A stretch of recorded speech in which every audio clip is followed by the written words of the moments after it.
नमस्कार और स्वागत है सभी पेंशन धारकों का आपके अपने YouTube चैनल स्टडी पॉइंट पर, जहां आपको मिलती है देश भर की पेंशन से जुड़ी सबसे सटीक और प्रामाणिक खबरें।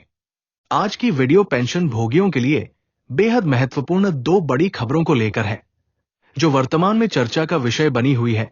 पहली खबर है EPS 95 पेंशनर्स की वो भावुक पुकार, जो अब एक जन आंदोलन का स्वरूप ले चुकी है, जिसमें उन्होंने स्पष्ट किया है कि उन्हें भीख नहीं समानता चाहिए। ये बात उन्होंने न केवल भावनात्मक अपील के रूप में कही है, बल्कि संवैधानिक हक के रूप में भी उठाई है। दरअसल देश के करोड़ों वरिष्ठ नागरिक जो दशकों तक राष्ट्र की सेवा कर अब EPS 99 योजना के अंतर्गत पेंशन प्राप्त कर रहे हैं, उन्हें मात्र 2000 या इससे भी कम की पेंशन मिल रही है, जो न सिर्फ उनकी जीविका के लिए अपमानजनक है, बल्कि ये भारत के संविधान द्वारा प्रदत्त समानता के अधिकार का भी उल्लंघन है।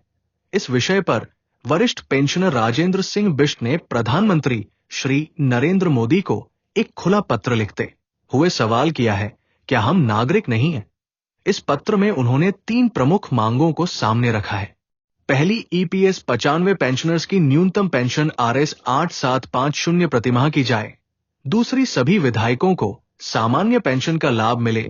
तीसरी, सभी पेंशनर्स को सामान्य पेंशन का लाभ मिले। सांसदों को मिलने वाली विशेष पेंशन एवं सुविधाएं समाप्त की जाए। और तीसरी, वन नेशन वन पेंशन की अवधारणा के तहत सभी को एक समान पेंशन दी जाए। उन्होंने ये भी कहा है कि जब एक सांसद को मात्र 5 वर्षों की सेवा के बाद लाखों की पेंशन दी जाती है, तो 30 से 35 वर्षों तक राष्ट्र की सेवा करने वाले कर्मचारी को केवल 000 क्यों? ये मुद्दा न केवल आर्थिक बल्कि सामाजिक और नैतिक रूप से भी गंभीर है। अब समय आ गया है कि सरकार इस संवेदनशील विषय पर गंभीरता से विचार करे और समानता पर आधारित ठोस निर्णय ले। बीते वर्षों में EPS 99 पेंशनर्स ने प्रधानमंत्री कार्यालय, श्रम मंत्रालय और अन्य संबंधित विभागों को हजारों पत्र भेजे हैं, धरना प्रदर्शन किए हैं, लेकिन अब तक सिर्फ वादे ही मिले हैं, समाधान नहीं। पेंशनर्स का ये संघर्ष अब केवल एक वित्तीय मांग नहीं, बल्कि ये एक सामाजिक न्याय और संवैधानिक समानता की लड़ाई बन चुकी है। उन्होंने उम्मीद जताई है कि प्रधानमंत्री नरेंद्र मोदी संविधान की उस शपथ को याद करेंगे, जिसमें देश के प्रत्येक नागरिक के अधिकारों की रक्षा का वचन उन्होंने लिया था। इस बीच दूसरी बड़ी खबर आती है केंद्रीय मंत्री डॉ जितेंद्र सिंह जी की ओर से, जिन्होंने हाल ही में 13वीं राष्ट्रीय पेंशन अदालत का आयोजन नई दिल्ली के विज्ञान भवन में किया और उसमें पेंशनर्स के लिए बड़े ऐलान किए।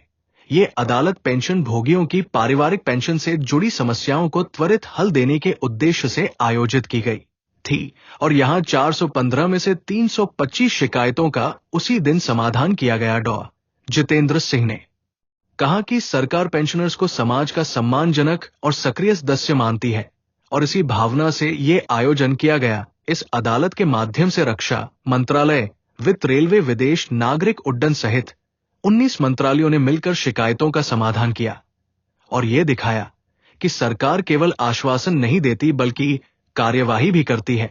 अब बात करते हैं उस बड़ी खबर की, जिसने हाल ही में लाखों पेंशन धारकों के दिल में एक नई उम्मीद जगा दी है। ये खबर है 13वीं राष्ट्रीय पेंशन अदालत की, जिसका आयोजन 4 जून 2025 को नई दिल्ली के विज्ञान भवन में केंद्रीय राज्य मंत्री डॉ जितेंद्र सिंह जी की अध्यक्षता में किया गया।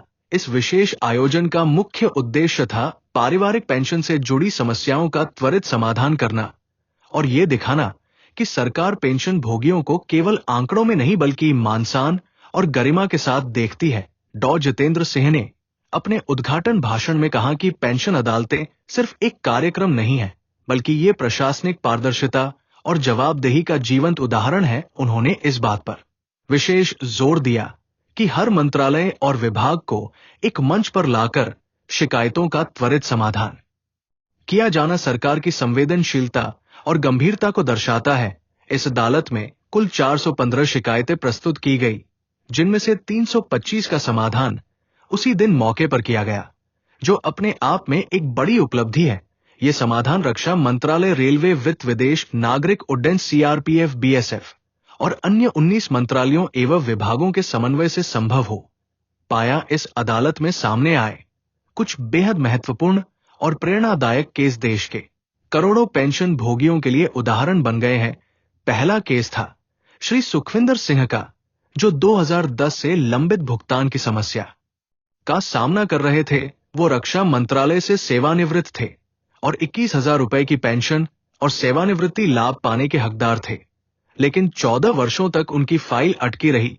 अदालत में अधिकारियों ने जानकारी दी कि 11 लाख रुपए की राशि उनके खाते में जमा कर दी गई है और शेष की प्रक्रिया भी प्रारंभ हो चुकी है। दूसरा मामला था श्रीमती दीपा नयाल का, जो शहीद नायक महिमन सिंह पथवाल की पत्नी है। उनके पति को शौर्य चक्र से सम्मानित किया गया था, लेकिन उनका वीरता भत्ता दिसंबर 2023 से बंद कर दिया गया था।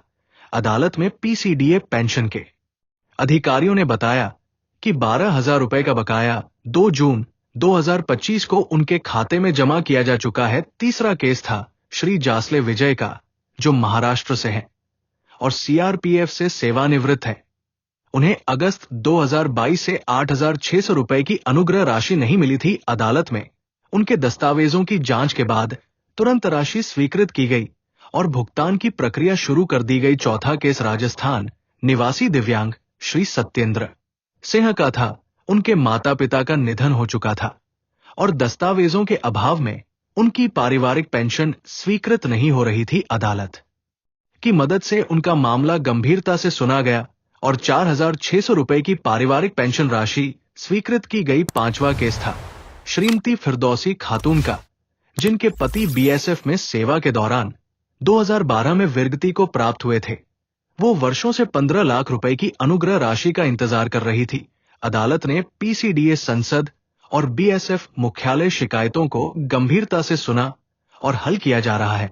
उन्होंने कहा कि शिकायत समाधान के लिए केवल केंद्रीयकृत मंच नहीं, बल्कि हर स्तर पर सूचना तंत्र और पारदर्शिता होनी चाहिए। इस पहल के माध्यम से सरकार ये साबित कर रही है कि वो पेंशन भोगियों को केवल लाभार्थी नहीं, बल्कि राष्ट्र निर्माण में महत्वपूर्ण योगदान देने वाला नागरिक मानती है। 13वीं पेंशन अदालत की सफलता ने यह दिखाया कि पेंशन व्यवस्था में सुधार केवल नीति का हिस्सा नहीं, बल्कि एक नैतिक और सामाजिक जिम्मेदारी है, जिसे सरकार निभा रही है। अंत में यही कहा जा सकता है